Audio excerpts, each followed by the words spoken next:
All right, hello and welcome to the podcast, Eat Better Food Today. I'm your host, Ken Coonahan, and I'm excited to be sharing insights on why we believe health and longevity begins with the food we eat. The goal of this podcast will be to inspire, educate, and enable folks to live a healthier life and do it affordably. My wife and I have been on this journey for over 10 years and continue to work on it every single day. A percent of the profits from this podcast will be put towards child hunger, with an initial focus on the poorest suburb in America, East Cleveland, Ohio. As a reminder, please be sure to visit my website, Eat Better Food Today, for links to the show, videos, recipes, books, and articles that our guests provide. On this episode, we're grateful to have Alison Patrick. Alison has a Master of Public Health focused on health promotion and disease prevention from the Ohio State University. Alison is an experienced manager leading the charge for early childhood and K-12 nutrition and health inside Cuyahoga County Board of Health. She has a passion for cultivating authentic relationships and leveraging existing community assets to improve the policy, systems, and structures that create opportunities for improvement for the health of our children, which is very, very important these days. In this episode, we'll explore Alison's thoughts on food, health, and longevity and discuss what continues to inspire her. So welcome, Alison. Thanks for having me. So I still believe that a good start to your day begins with a healthy breakfast. So my first question is always, and I get very mixed answers to this, so it'll be kind of interesting what you say, but let's start what you had for breakfast this morning. Oh, so today I always start with coffee. My kids know to not talk to me before I've had coffee. So coffee with 2 tablespoons of creamer, and I'm good for the day. Otherwise, I had 2 eggs, a slice of whole grain toast, and some fresh strawberries. It's pretty good. Yeah. I've gotten just answers of coffee. I've gotten the drive-through answers, so that's, you're doing good.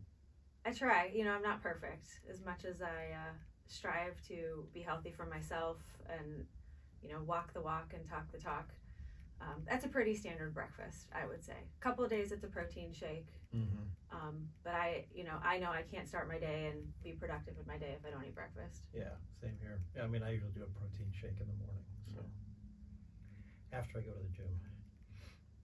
So home pantry is kind of an important part of anybody's home, and if you have junk food in there, you're going to eat junk food. If you have healthy food in there, you're going to eat healthy food. So what might we find in your home pantry?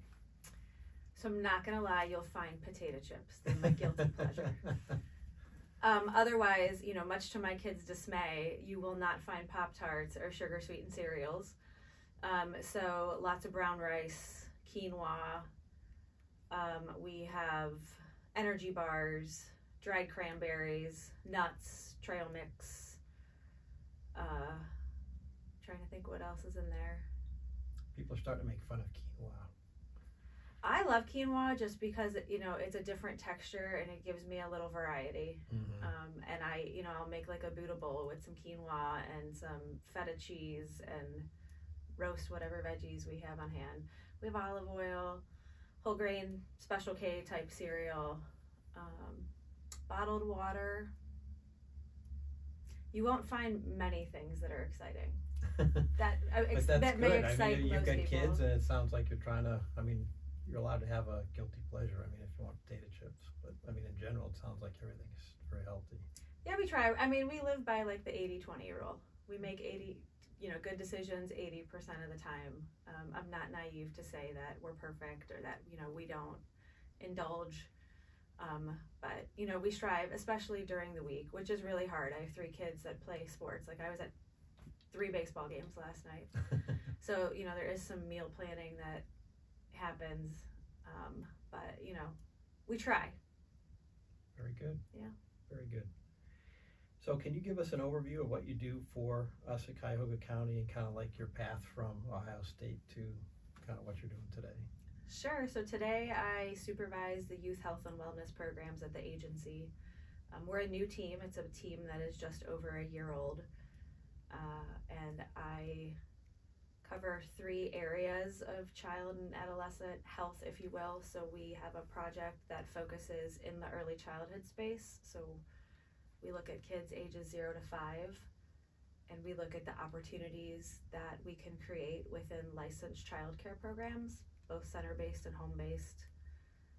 in key areas of health. So we talk about healthy eating, we talk about physical activity, but we also talk about healthcare access and social emotional health and kind of the ways those things are all intertwined. In the K-12 space, we are very heavily focused on farm to school and how do we utilize child nutrition programs to integrate the local food system, and how do we work with cafeterias as an extension of the classroom, and then how we extend beyond that into classroom and community. And then I also supervise our adolescent sexual health programming, and we talk to youth ages 14 to 21 about good decisions, but we also focus on adulthood preparation, and so we talk about things like financial literacy and career building. So, but my path to this job was different at first. So I went to Ohio State, got my degree in dietetics, and actually took a job I had no desire to ever do, which was I was a clinical dietitian for almost 6 years. I had no desire to work in a hospital, but at the time it was the job that was available. And looking back on it, it was actually the best job I could have had. I was working in a surgical intensive care, seeing the sickest of the sick. And I was also the cardiac dietitian. So you actually couldn't get a heart transplant at Ohio State unless I was one of the people that said you could. And in interviewing patients and through that process, we had to talk about like, what does eating look like at home for you? What does exercise look like at home? And, I just had so many moments of like, well, why is that? Why is this person only able to access juice? Or, why are they not able to get outside and be physically active? Like, what is it on the outside, the walls of the hospital, that is bringing this person to need this surgery or, need this transplant? Did you ever say no or not approve somebody? No, I never did, but I did have extra counseling sessions with patients to kind of dive a little deeper and help get them connected to resources that would set them up for success post-transplant. So I decided to go pursue my master's in public health degree, which at the time I had a new interest in tobacco cessation and prevention, and so did a lot of work in the tobacco space. But all along the way, I actually had the opportunity to intern at the Cuyahoga County Board of Health. And so, I've always had this kind of boots on the ground view of like what public health looked like in practice, and the opportunity that public health had to be a solution to some of these things. And so I took a job as a health coach to come back to Cleveland, kind of always with this goal of like, how do I get to this agency to do the work? So, the passion I bring every day now is an element of service.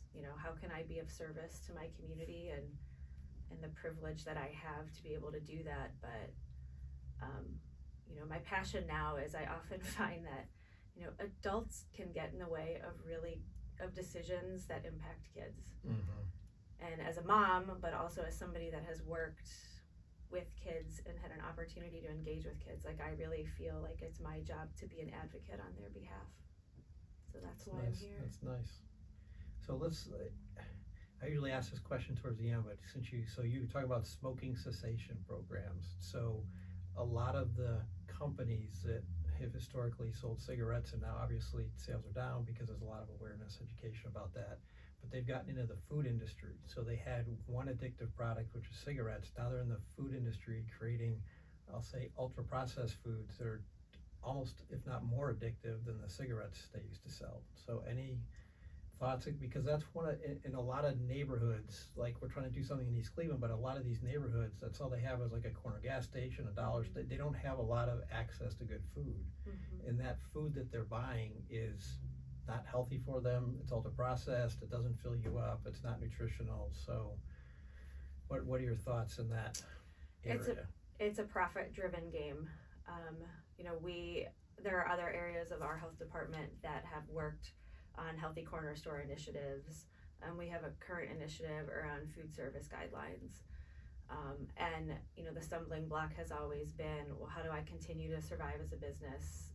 How do I have to be able to turn a profit because, that's either my take-home pay or I'm responsible for, the lives of the other members of my small business.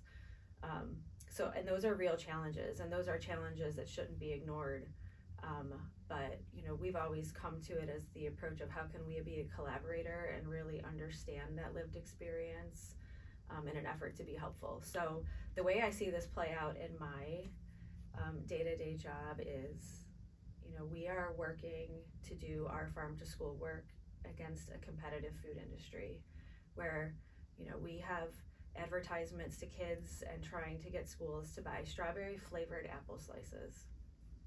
Well, why does an apple have to taste like a strawberry?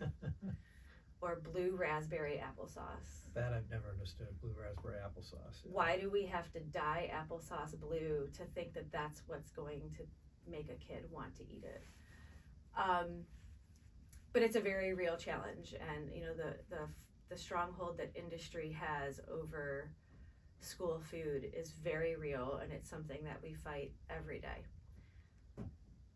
And it's not easy, and so we have to try to find those creative ways to find small wins to bring schools into the fold of, and I've never met a food service director that isn't interested in providing healthy food to kids. But, there are also very real challenges with that. Some of our schools are not equipped to cut fresh fruits and vegetables. And so, we really try to go in and understand what the challenges are, and then we call them our creative solutions. We get really creative solutions about how we can, start to make small changes for small wins that lead to bigger gains down the line. So instead of blueberry raspberry applesauce, well, can we take that cup of applesauce and instead put it on a blue tray? So we bring in elements of behavioral economics, and how do we really entice and inspire kids to try real food? So, we get really creative, and we also acknowledge that it can't be a one-size-fits-all approach to schools. Every school is different. And so it's really that relationship building and trust with each and every school that we work with to find those solutions that work for them. It's a big challenge, and I think it's important to teach kids early how to eat good food, because if they don't learn it when they're young, it's going to be even harder when they become adults. So. Oh, absolutely. And sometimes, what we see is it's the adults that don't want to change. And so if you can get to the kids, they will help drive the change, which is the entire goal of our work.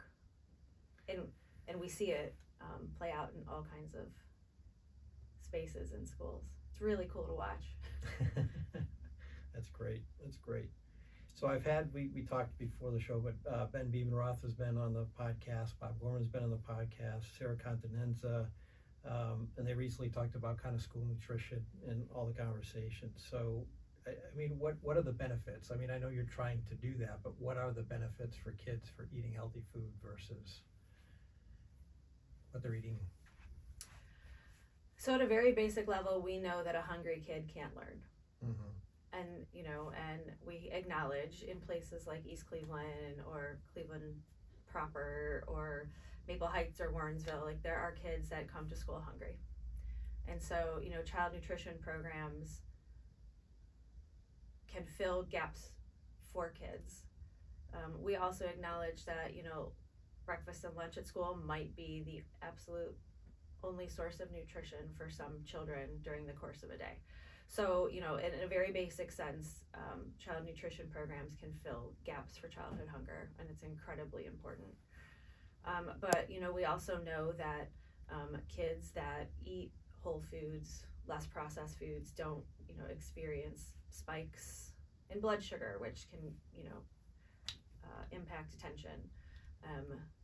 If you look in our county today, besides, the 20% that are experiencing food insecurity, there are very real kids coming to school at kindergarten with adult chronic diseases. Mm-hmm. It makes it really hard for them to be productive in the classroom. And, so for us, it's, again, that balance of how do we put fresh food in front of kids that nourishes their bodies but also their minds and can help them, navigate their school day. Yeah, and it's, I mean, the whole, when you say chronic diseases for kids, I mean, 10, 20 years, maybe even less, but it's not always been a problem. And it's usually been an adult problem, somebody over the age of 50 or 60 gets a chronic disease, but now it is all the way down to children. So we've been talking about obesity and childhood obesity for 30 and 40 years, and despite our best efforts, the trends aren't changing. And at this point, I feel like, the obesity issue kind of falls on deaf ears. Everyone's like, it's always been a problem. The eye-opening thing for me a few years ago is when you look at the number of kids in our community that are diagnosed with high blood pressure by the age of 5. Like, that was the one where, when I saw the statistic, I went, wow. But I also felt like that statistic is a bit misleading, because I think your natural inclination is to say, well, that's 100% diet related. And we've started to step back and think, well, it's also stress related, and diet and stress are interrelated. But nonetheless, we have kids coming to school with a diagnosis of hypertension or elevated blood pressure, and that's a problem. And somebody should care about that. And it's not our problem to fix alone, but it is a problem that we have to fix. Well, I think exercise plays into that too, stress. I mean, kids should be out playing some portion of the day. Yep, and if they don't feel safe in their neighborhood, or there's not a playground nearby, or they don't have a sidewalk, like, those are very real community solutions that we should be entertaining and collaborating on to implement. Yeah, absolutely. So what are some of the obstacles? I mean, you talked about some of the big food companies, but trying to get, I mean, you're not just, so like Bob Gorman's here, he has 80 plus Cleveland schools, but you obviously cover a larger geography from a school standpoint. So what are some of the obstacles getting fresh food into these schools? So the common misperception, or the myth, I would say, that is the one we hear all the time, is local food's more expensive. Yes. And we've spent the better part of the last 3 school years debunking that myth. And so we, every month, it's getting ready to go out this week actually in our newsletter, is we show schools. We compare our local food bid and the cost of that local food to their more traditional vendors. And in almost every instance, the local food is actually cheaper. So we've been starting to build that awareness of, industry wants you to think it's more expensive. Your staff might perceive that it's more expensive. But in almost every case, if you're paying attention to what's in season, and we're here to help you do that, local food is, in almost every case, cheaper or the same price as your apple from Washington or your carrot from somewhere else. And so we do a lot of education and awareness around the actual cost of local food. You can actually make granola cheaper from scratch using local oats per serving than if you bought a pre-made granola mix from a distributor. So, it's not just about cost. We then go to schools and we do a lot of work around capacity building for their staff. And I don't want to minimize, like, the child nutrition workforce is at an all-time breaking point in terms of, the sheer number of vacancies that exist in school kitchens right now. It's a very real thing. So it becomes a very delicate balance of, we can't just tell you to buy local food because it's cheaper, but we're also here to support you with staff training, recipe development. What are the tools that you need? We're getting ready to launch a fund because sometimes it's, I don't have enough knives to cut. Well, we're about to launch an equipment fund where schools can purchase some of those small things that are like real impediments to serving local foods. We also talk about food safety. And I think that's a reassurance that we as a health department bring to this work. Another myth that we often have to bust and talk about is food from a local farm isn't safe. And so I haven't heard that before. I heard it back in 10 when we first started this program, and it's something we still talk about today. You know, by and large, distribution partners actually won't work with local farms unless they achieve third-party auditing, or you'll often hear it referred to as GAP certification. I've had at least half a dozen guest farmers included on the show that talk. It is that is absolutely false. I mean, 100%, but it's like we need this certificate to say that we're safe, right?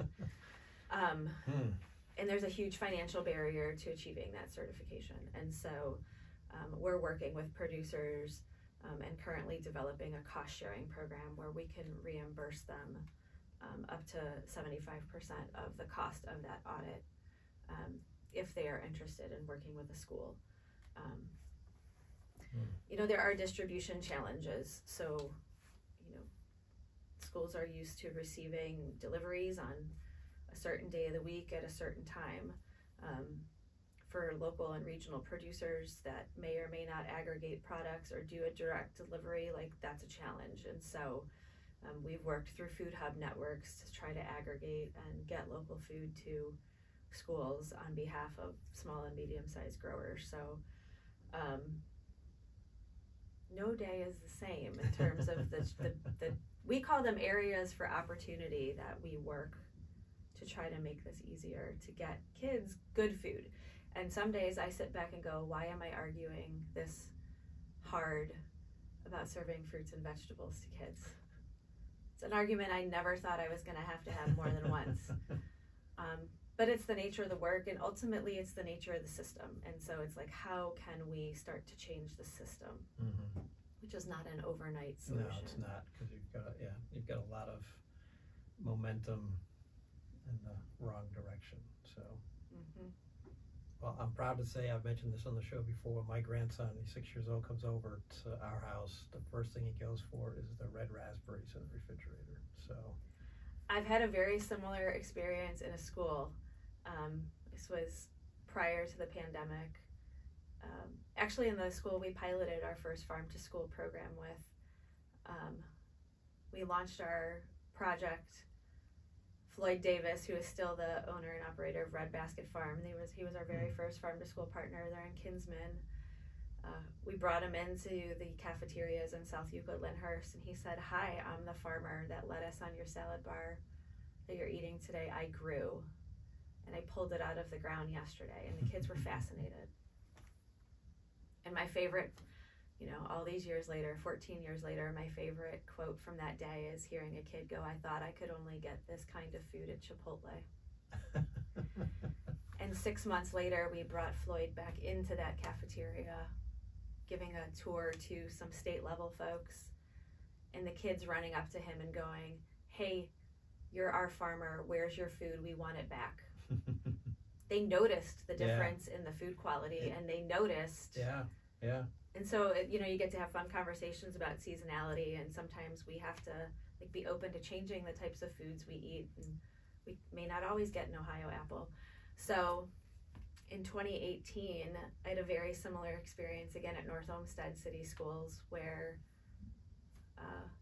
we formally launched actually Feed Our Future, and we had a fruit and veggie bar there that day. And I know much to the chagrin of the lunch aides and the staff, these kids came running into the cafeteria. "Oh my gosh, look what we get to eat today." And it was grapes and fresh cut watermelon. And, you know, grapes went flying. So we took a step back and had a moment of like, here's how you use a self-serve salad bar type model. But just the excitement they had to see fresh fruit on their lunch line is priceless. And those are the days where you're like, this is why I do what I do. Just got to get more schools, more kids getting that same exposure and enthusiasm. So where do you get money to do these programs? I mean, you kind of said fresh fruit.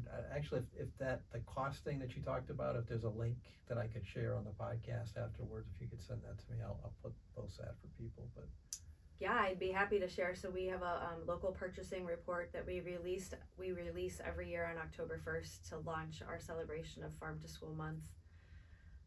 Last year, across 41 school districts in Northeast Ohio and an additional 4 that we partner with in the Cincinnati region, it was almost $1 million of local food bought by schools. Nice. So for us, we write a lot of grants. We write a lot of grants on behalf of our agency to continue this work, but we actually also help schools write grants to do this work. Now, the federal grants will not pay for the actual cost of food, but what we use our grant funding for is to support this bid process. So we work in partnership with a school buying cooperative, and we write the local food bid on their behalf, because what we recognize is it's a tremendous administrative burden for every school district to have to write a bid, which is required as a part of procurement, especially formal procurement for child nutrition programs, to be able to buy local food. And so we have come together as a partnership and said, we will take that on your behalf. And then it's just your choice. You can choose to buy local, or you can choose to not buy local, but we've at least done that heavy lifting for you. Nice. And then we use the grants to invest in the recipe development. A big thing we're working on right now is actually professional development for school nutrition professionals. So we're doing seasonal menu planning.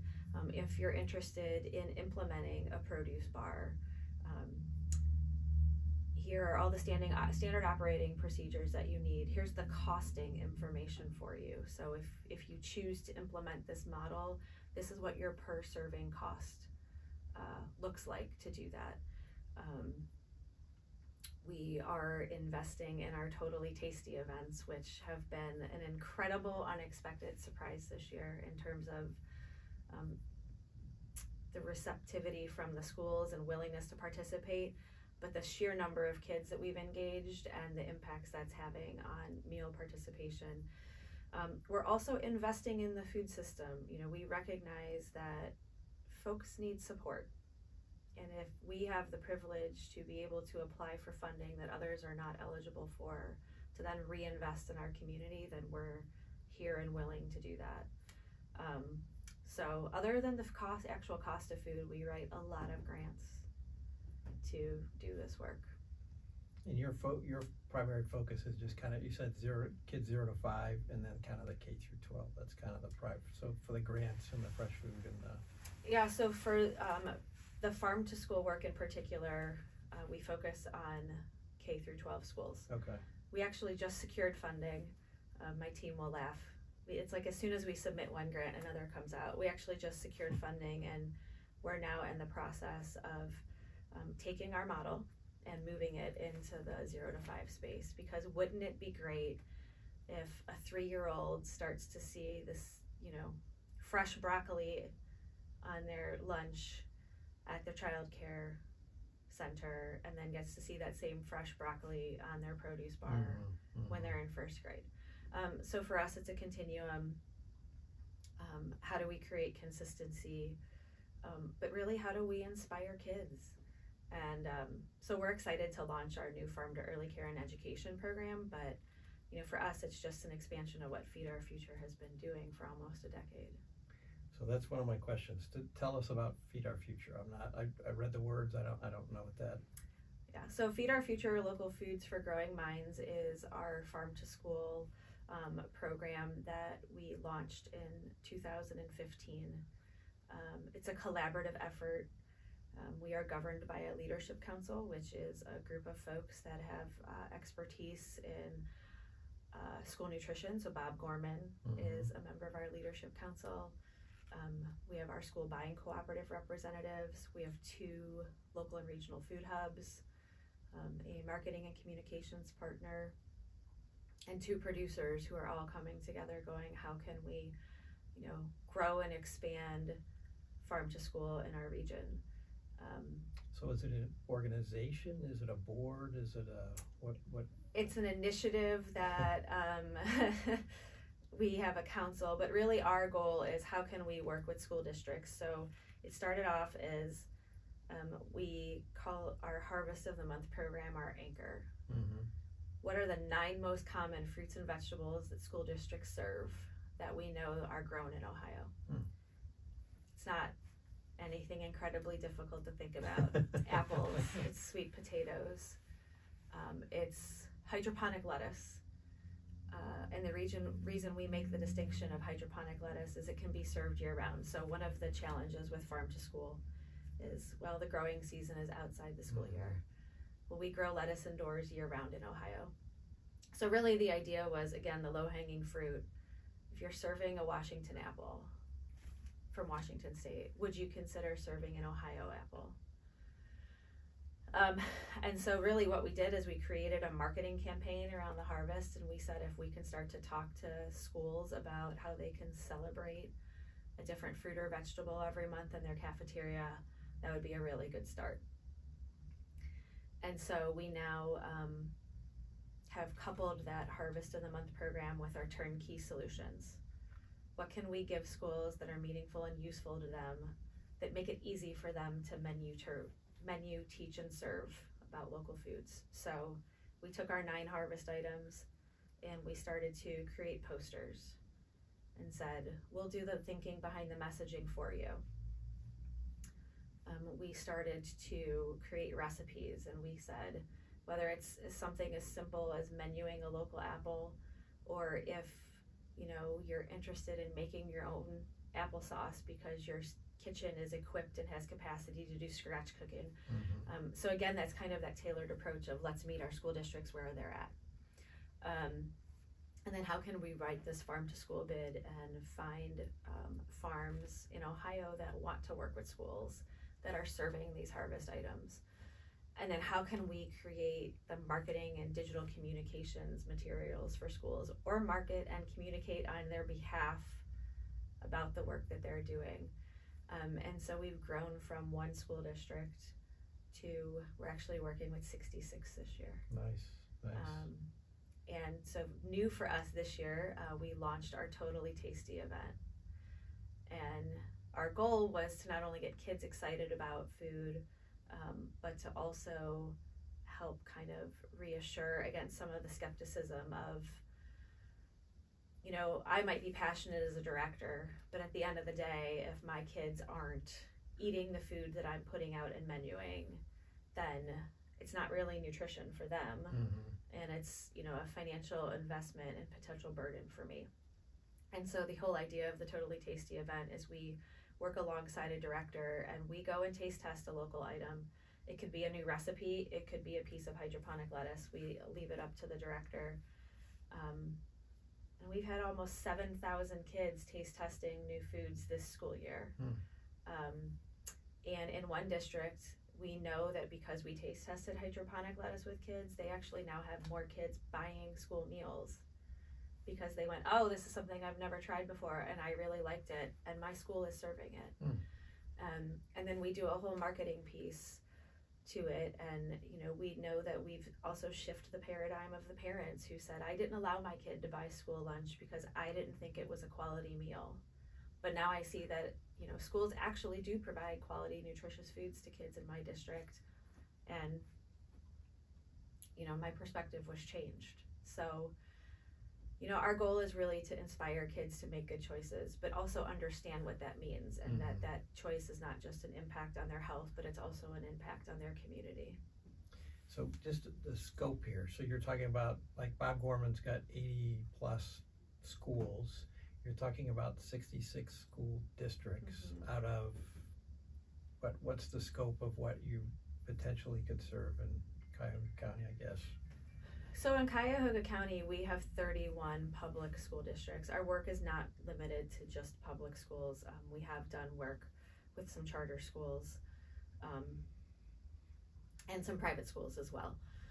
So we'll essentially work with any school that is serving school meals if they're interested in doing so. So in our county, we have 31 public school districts, but after we launched our first program, when we launched our first program, I should say, of the 31, we had 1 school district that was willing to work with us, and the other 30 were skeptical. Mm-hmm. And then after we worked with South Euclid-Lyndhurst for 5 years and did everything farm to school related. We passed policy, we implemented gardens, we did salad bars. We actually sent a group of kids to the White House to harvest the White House garden alongside the First Lady all those years ago. Then schools were like, oh, you might be onto something here.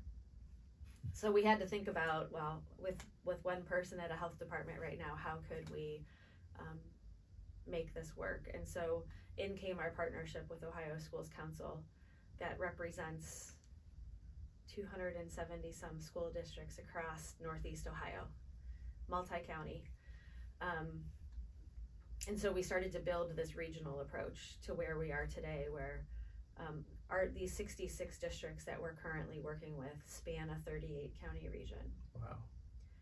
And so, we're constantly thinking about how can we have the capacity now, how do we bring more schools in that footprint into the fold? And some of it is we have schools that are interested and we just can't get a truck to them to deliver food. But it's also allowing us to think creatively about how do we make ourselves more available virtually to support schools that we might not be, physically within driving distance from on a daily basis. But how do we really build our capacity within the footprint to work with any school? And a school district can have from one school to 80 plus schools. I mean, you're talking about a lot of schools in that geography that you're talking about. Yeah, it's a tremendous opportunity, but I also feel, and I know my team feels like it's also a tremendous responsibility. One that we don't take lightly, but one that really excites us and motivates us to continue to do the work. And so for us, the one thing that we're also thinking about too is how do we get the kids involved in this? And so we actually submitted a grant. We're waiting to hear. We're hopeful over the next 2 years to be able to launch Feed Our Future Advocates, and how do we elevate the voice of our 6th to 12th graders who have more power of choice and can use their voice in a way that we can't, to really help drive change and decisions in their schools. And so how can we help them recruit producers that might be in their community, whether it's an urban farm in the city of Cleveland or a farm in Portage County that has never worked with a school? How can we have kids help bring the food that they see in their communities into their classrooms and cafeterias? Very nice. Yeah, I know when Ben was on, he talked about so Kylie that works for him that supports the Cleveland Cavs from a nutrition standpoint. So he said one of his, I don't know if goal's the right word, but what he'd like to see is a pro athlete basically talk about what you're talking about, eating healthier food versus eating a bag of, pick your favorite bag of whatever. So that would be interesting to see. I mean, it's just, if kids eat healthy, they're going to get less sick. Healthcare costs are going to go down. They're going to learn more. They're going to be better people, better citizens. The teachers, I know my wife, as I mentioned, my wife's a teacher.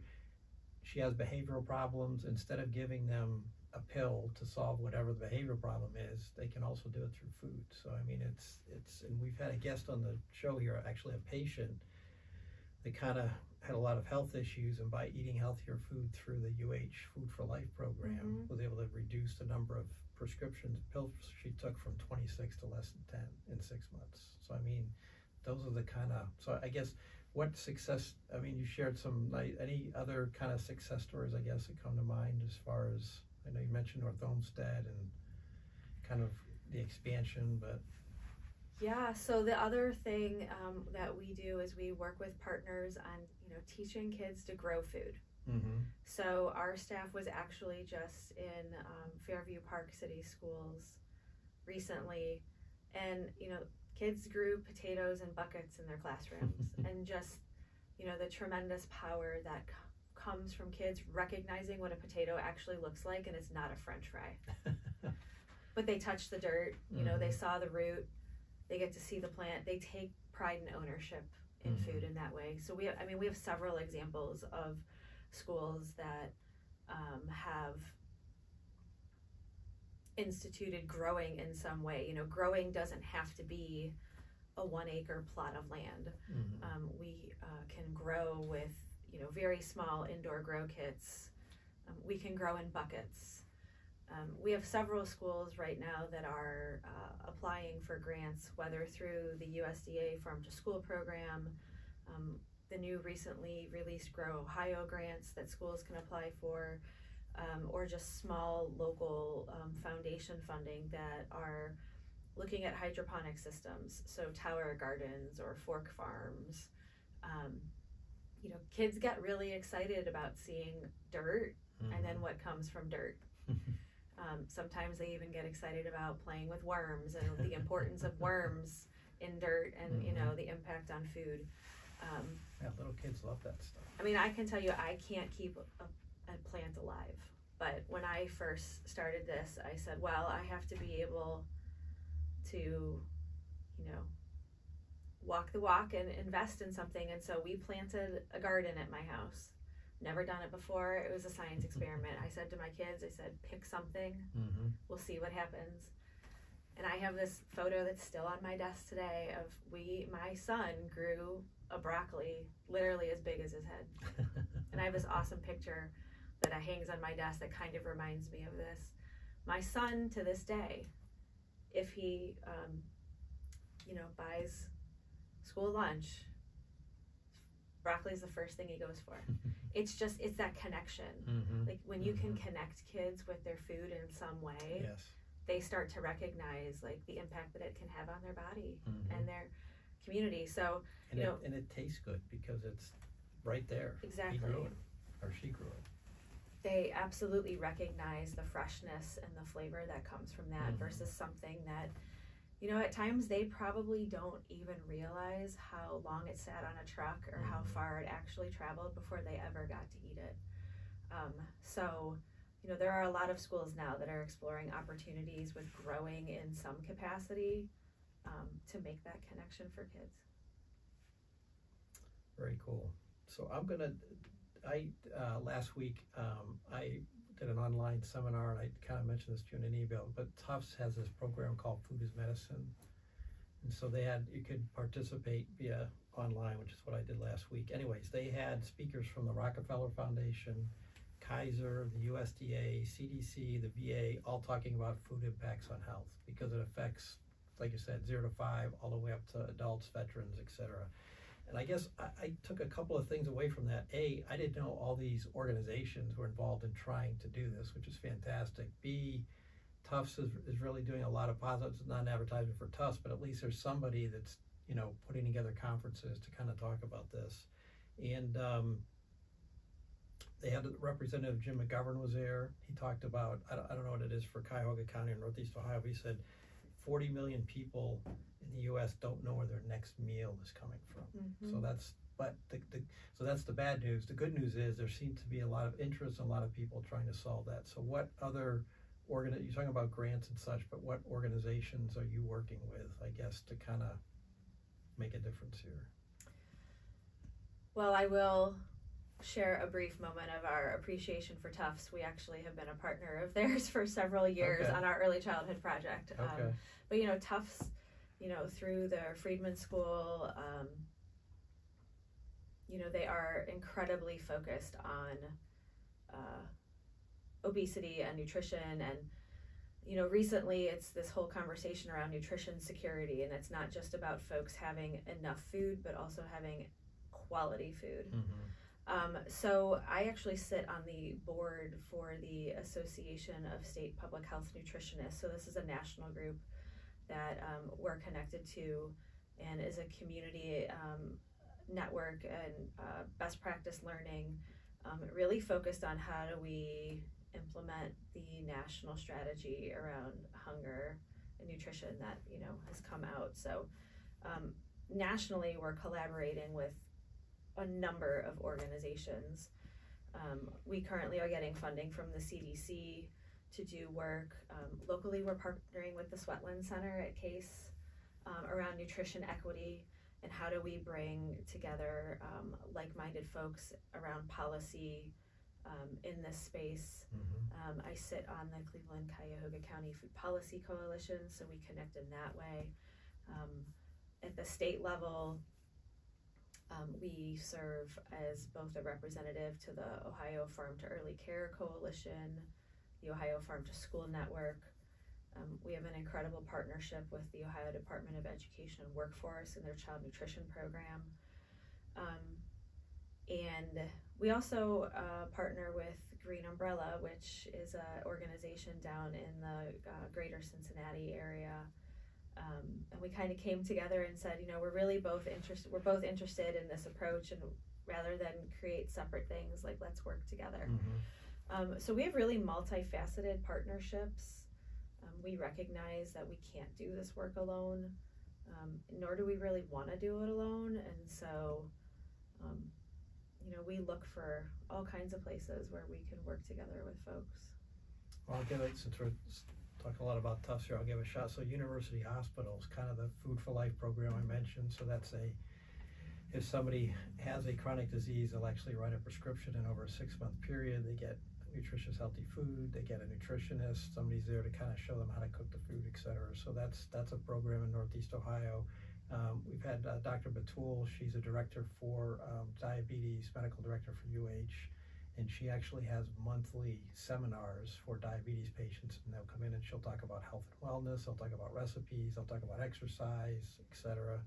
And then we also had Hope Barkoukas on a couple of weeks ago. So she's actually created a kitchen inside of Case Western University School of Medicine to start educating medical students on kind of the importance of food in health and longevity as well. So I think she's this year had 30 out of 170 of the Case medical students part of that program. So there is other, outside of Tufts, there's things going on here locally as well, I guess, in addition to what you've discussed. So yeah, there's we are a very resource-rich community, but I also think it speaks to the gap we have in nutrition education in general.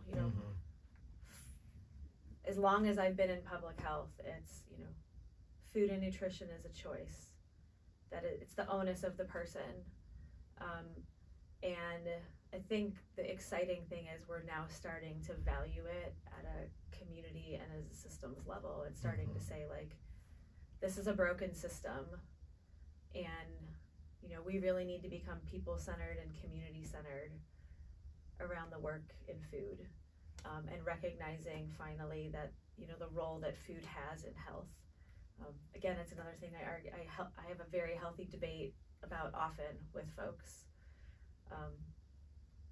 So it's really exciting to be in public health now, not just in the farm to school space, but in the public health nutrition space in general, just because I think there's a renewed interest and focus in food and nutrition and their interconnectivity in ways that there haven't been in a while. Well, I'm just gonna put one final point on this, and then I want to get into your recipe. But there are, it's the right thing to do from a health standpoint. It's good for kids. It's good for everybody to eat healthier. But it's also people that don't. There's a study that was published, the National Library of Medicine. So they kind of looked at food as medicine across pediatric ages, and they just talked about food insecurity is up in the U.S. 12.8% versus a previous year. 17.3% of households with children are food insecure, and those households that are food insecure, or I'll just say don't have access to food or not eating healthy, their healthcare costs are $2,400 per year higher than they would be if they were eating healthy. And we're spending over $1 trillion a year on healthcare costs. That a significant portion could be avoided if people paid attention to this topic. So I don't know if you have any final thoughts on that, but I just want to put some numbers around what's kind of out there. Oh, the financial implications are huge. I think that, in my opinion, we forgot that access to good food is a basic right for everyone. And it's become an issue of, who has financial capacity to invest in themselves. But I've had guests on the show. They talk. I mean, you can go to a Dollar General and look at the labels, look at the ingredients, and buy some healthy food. It's not impossible. It's a little bit harder than going to Whole Foods, but you can still do it at a Dollar General too. You can, but there's a lot. Anecdotally, what we've heard is, would you want to shop for your groceries at a Dollar General? Like, why can't neighborhoods have access to grocery stores? I agree that, in general, neighborhoods need to have, just like you're trying to get more access into schools, neighborhoods need to have more access. And Absolutely. You can make arguments about the quality of food at a Dollar General versus the quality of food at a Mark's, a Dave's, a Giant Eagle, a Whole Foods. And so, I think food invokes a lot of emotion in folks too, and why should I have to buy my food at healthy food at a corner store when others don't have to? And what is then the expectation becomes transportation, and how do you perhaps get on a bus line and travel for more than an hour to buy good food. Right. So I think there's a lot of really great conversations that can be had from this renewed interest in food that make me hopeful that we might be able to change the landscape for folks. Yeah, I think it's trending in the right direction. For sure. It's going to take some time. Also making sure that we're asking folks and engaging folks in the process, which is also a new trend. Or how are we really engaging with folks and their lived experience versus coming in with solutions. Right. Yeah, so that's part of what we're going to try to do at this Center in East Cleveland, is try to create an area where people can come in, adults and children. We're going to have a kitchen there, serve food, have a teaching kitchen, and just try to get the community engaged and give them access to those kind of foods, because right now they don't have any access, quite honestly, other than the corner stores we're talking about. So. Yeah. Okay, so I usually have one of two questions I close with. I'm trying to think of the best one to ask here. So I guess if you had the attention of the world for a couple of minutes, what would you want to say right now, given the topic here? First of all, I would say kids will eat good food. Every time we have this conversation with an adult, it's, kids won't eat that. I promise you they will. Kids also deserve good food. I can think back to having conversations with, a middle school youth, and I was like, what'd you have for lunch today? I had peanut butter crackers and a Gatorade. Where'd you buy lunch today? It was during the summer. I went to the corner store. I said, what made you want to eat that for lunch today? And he goes, well, it was the better choice than pop. Kids have the capacity to make good decisions for themselves, and we need to listen. We need to engage with them.